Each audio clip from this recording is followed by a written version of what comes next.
the Chairman on Education, Kagawad Mona Lisa G. Arenos, respected teachers, dear parents, beloved learners and completers, visitors, friends, a pleasant day to everyone.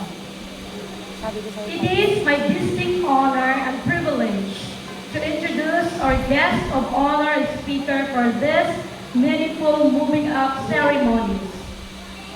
Our speaker is a proud daughter of Pangasinan, born on November 25, 1997 in Orbistondo, Pangasinan. At 28 years of age, she stands as a remarkable example of dedication, perseverance, and excellence.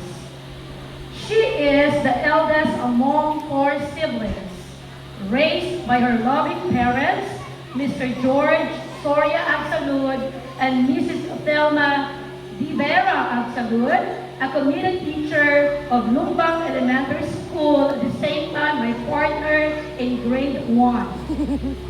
Ms. Agsalud began her academic journey at Lumbang Elementary School, where she completed her elementary education in 2009 with distinction.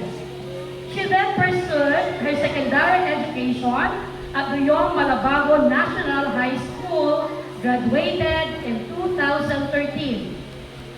Driven by her passion for teaching, she earned her degree in Bachelor of Elementary Education from the University of Luzon in 2017.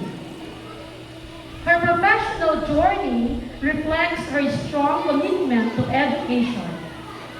She started as a teacher at Kai Center, Philippines from 2018 to 2019 and also worked as a private tutor from 2016 to 2019.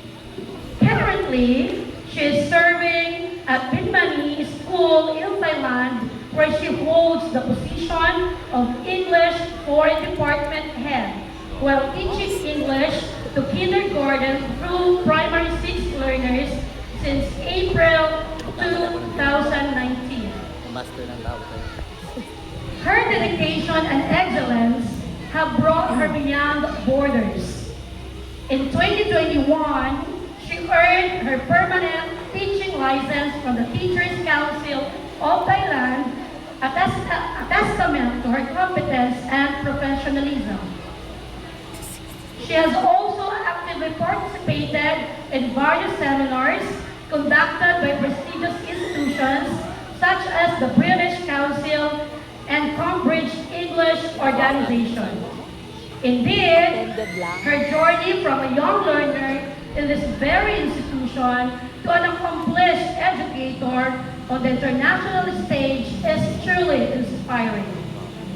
She embodies the values of hard work, determination, and lifelong learning.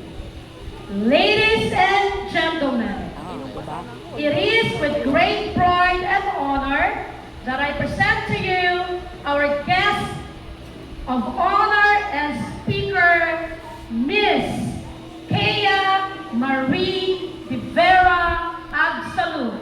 Let us give her